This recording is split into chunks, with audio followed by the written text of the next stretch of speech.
Alright, this is the disassembly video for the Winchester Model 1200.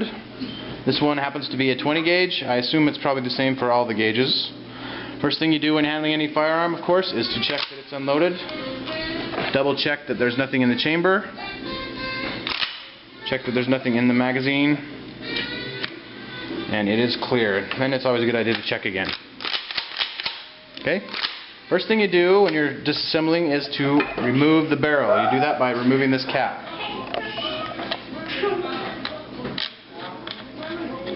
Remove the barrel, the magazine cap, and the barrel just pulls away from the receiver. Like that. So that's the barrel. Okay, now to get this off,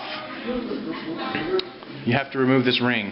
And you're supposed to use the spanner wrench that removes the chokes for the wind chokes.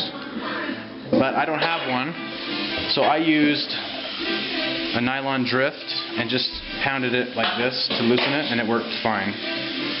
So you can do that. I wouldn't use brass or anything, you might damage the little notch, but a nylon drift punch worked fine. And then you'll obviously do the same to tighten it back up. So this ring comes off.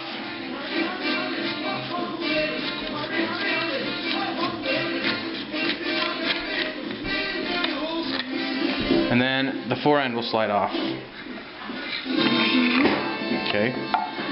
So now we've got the problem of the slide action bars and the bolts. So the only way to get that out, or the way to get that out rather, is to drift this pin out. You see that, honey? And use a brass punch. I use something to cushion underneath, but just tap that out with whatever you have handy. Just drifts right out. Then that pin comes out. And then you can remove the trigger group by lifting up to the rear, from the rear, and then sliding it back a little bit. If you can see, come a little closer if you can, sweetheart. See right here? There's little notches at the front of the side rails to this. They have to go underneath the lip right here and then forward to get it back in. So you have to lift up and then pull backwards. It's pretty self-explanatory. Don't mess with the trigger group. Just spray it down, brush it off, clean it. I wouldn't disassemble it further than this because I'm not smart enough to get it back together. Alright, so next is, can you see this little screw here, honey? Don't zoom in if you can help it. Move the camera. There you go. Yeah, you can see it right there. That's the screw that holds the slide action bar and the bolt together. So you get a screwdriver that fits the screw properly, and that screw just comes out.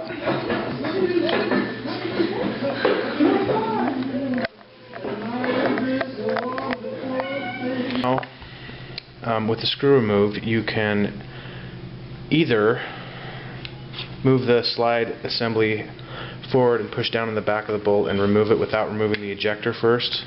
However, I believe you're supposed to remove the ejector first. So if you can shine down in here, I don't know if you can see that, honey. The ejector rides back here, and there's a pin at the back. Hold on a second, let me get a flashlight. You can see that?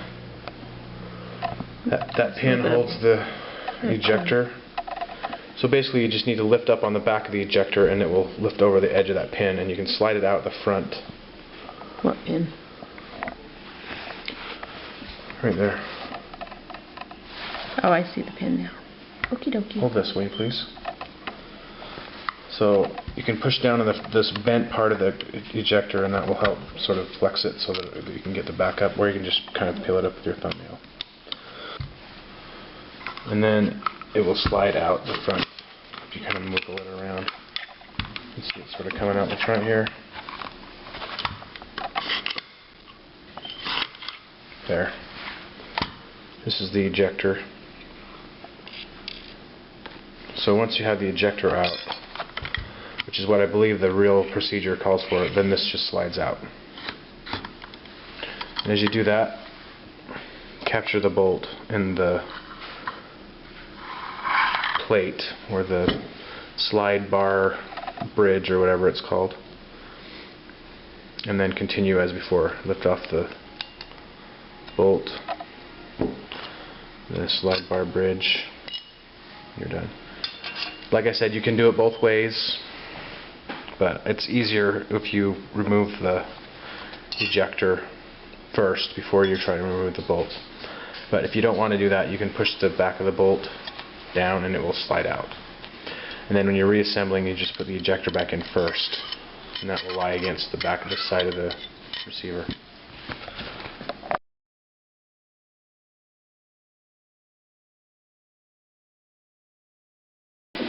Alright, so now that the screw has been removed, you can just slide this forward. It'll feel like it hit something. You can just push down on the back of the bolt assembly, and it will come forward. So you want to hold this together when you take it out, though. Get a close up right here if you can, honey. You want to keep pressing the bolt against this plate as you take this off, because this spring, this piece right here is what holds this whole bolt assembly together. So as you lift up on this, hold it still if you can, sweetie. There you go. That releases the firing pin spring and the firing pin. So make sure you don't hit somebody in the eye with that. So these are the notches that hold the plate. You can see how that fits in there. Oops. Like that. So that's what reinforces the rear of the slide action bars.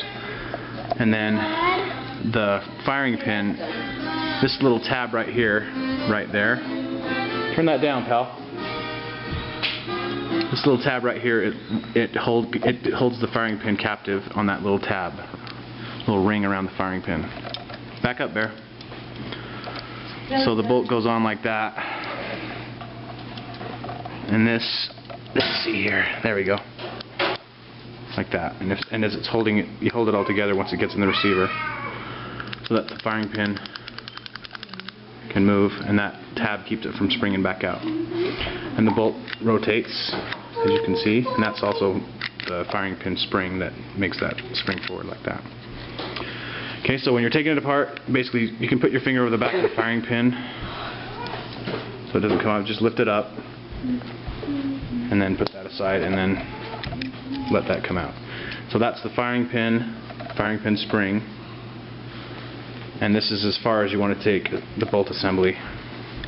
I believe it's pinned with a pin here, and I can't figure out how you drift it out, and I don't really want to try, so someone smarter than me will have to show you how to do that. This is about as far as I want to go. So clean this up. You can brush it up with solvent and then dry it out really well, blow it out with compressed air if you want, and then just oil it.